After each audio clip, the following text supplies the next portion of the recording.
this clasp, you just slide it in and push it all the way to the end. And to remove it, you just pull it out.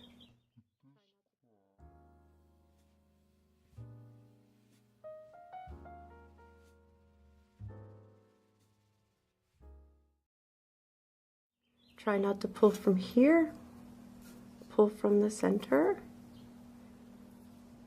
If you have any problems that you feel like the clasp is loose or too tight, you just take this one part and you can manipulate this part.